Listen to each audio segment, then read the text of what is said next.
काय ही?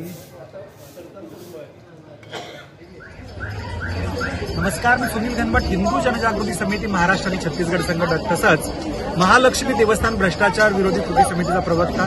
आज कोल्हापूर या ठिकाणच्या सर्व हिंदुत्ववादी संघटनांनी एकत्रित येऊन पश्चिम महाराष्ट्र देवस्थान समितीच्या या ठिकाणच्या व्यवस्थापकांची भेट घेतलेली आहे की ज्या मनकर्णिका कुंडावरती सार्वजनिक टॉयलेट बाथरूम बांधण्यात आलेलं होतं ते शिवसैनिकांनी उद्ध्वस्त केल्यानंतर त्याच्या खुदाईचं काम सुरू झालंय, पण हे किती दिवस, हे भाविकांसाठी कधी खुलं करण्यात येणार आहे, त्या संदर्भातलं पावित्र्य जपण्या दृष्टिकोनातून काय नियोजन आहे, याची समय मर्यादा काय आहे, या मागणीसाठी आज हिंदू जनजागृती समितीचे सर्व संघटनांचे पदाधिकारी या ठिकाणी उपस्थित होते।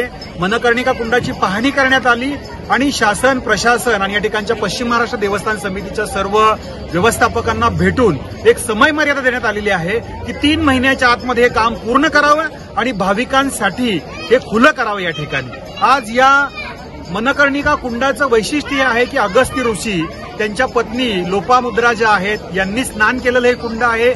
ऐतिहासिक, धार्मिक, पौराणिक असं महत्व असलेलं हे कुंड आहे। या कुंडातलं पाणी साक्षात देवीला अभिषेक घालण्यासाठी वापरलं जायचं आणि 4 वर्ष हे प्रतीक्षेत आहेत। या प्रकारची दिरंगाई या ठिकाणी चालणार नाही। अधिकाऱ्यांनी या ठिकाणी 3 महिन्याची मर्यादा दिलेली आहे। 3 महिन्यात जर हे झालं नाही तर भाविकांना येऊन हे मनकर्णिका कुंड खुलं करावं लागेल अशी चेतावणी आम्ही या ठिकाणी देतो आणि शासन, प्रशासनाने सुद्धा याची दखल घ्यावी आणि लवकरात लवकर हे मनकर्णिका कुंड भाविकांसाठी खुलं करावं।